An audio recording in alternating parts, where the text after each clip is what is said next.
So one of the clans within our federation elects a Khan from the Union, and it's going on since the 12th or 11th century with all the rivalry a bit, and also nomadic traits of the struggles that weaken the Mongols and their confederacy that ceases to exist in the second time of all of it united.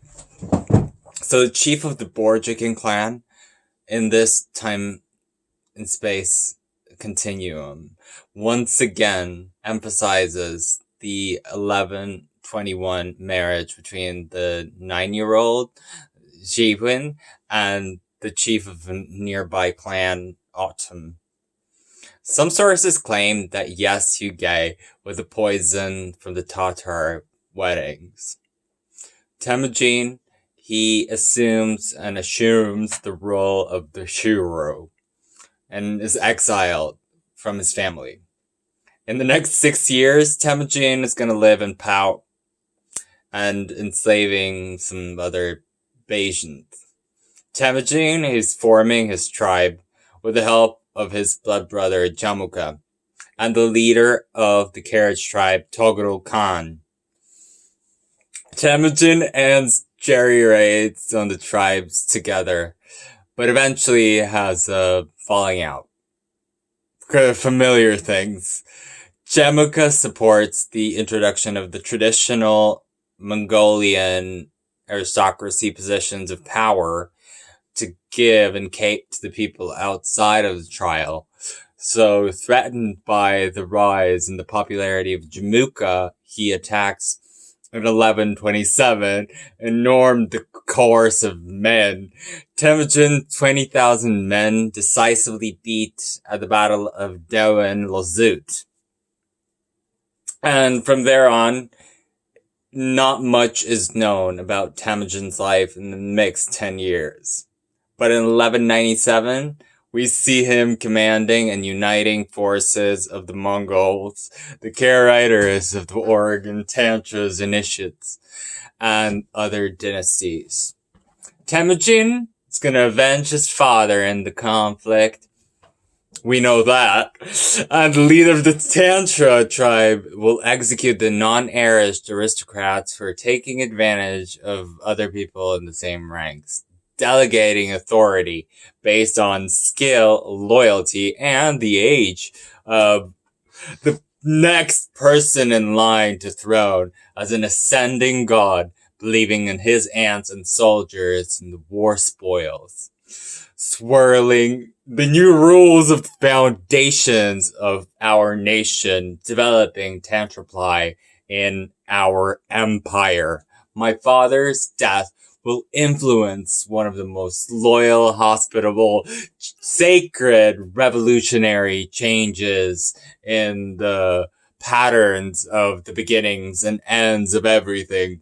A new birth arises from the flames, and like a phoenix, he flies up into the heavens. His son reforms the Mongols into an army of desperately implemented Armenians. And they are divided into tens of thousands of transfers between the units, like a Bitcoin.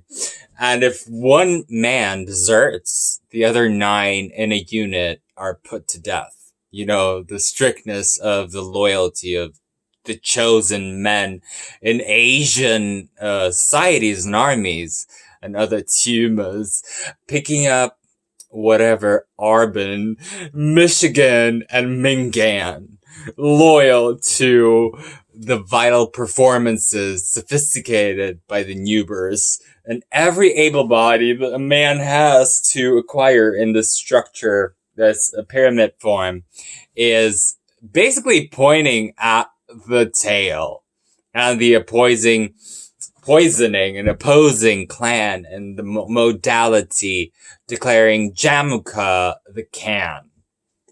And this part, despite all the disagreement between Jamuka and Genghis, will be known as the Battle of the 13 Sides in 1387.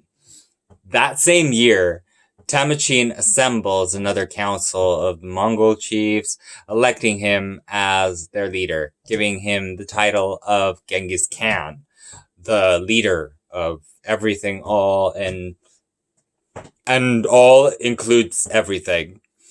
Under one banner, under one authority, and under one flag, internationally respected and invaded against the powerful Western sheriffs and the Christians in the West and the Muslims in the East. And the limits of this conflict are not to be seen.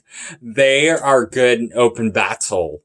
They're taking the wealth and fortifying cities and all that jazz. And the Mongols, they always flood whatever they invade. And the surrounding cities are coming to starvation, diseases, and Fashao emperors that will have to mix with Genghis Khan and become his vassal and vessel.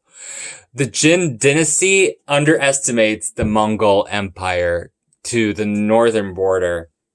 They refuse to coalesce to the Amber Light, but by 1211 they'll be in high alert. And they'll even demand that the Mongols will be mixed in with the special march of the summits of Mongol chiefs, and will prepare to wage war on China. And the massive population of Xinjiang and Zhang and Kulang, most of whom were trained to be peasants, and were not trained to be highly trained cavalry.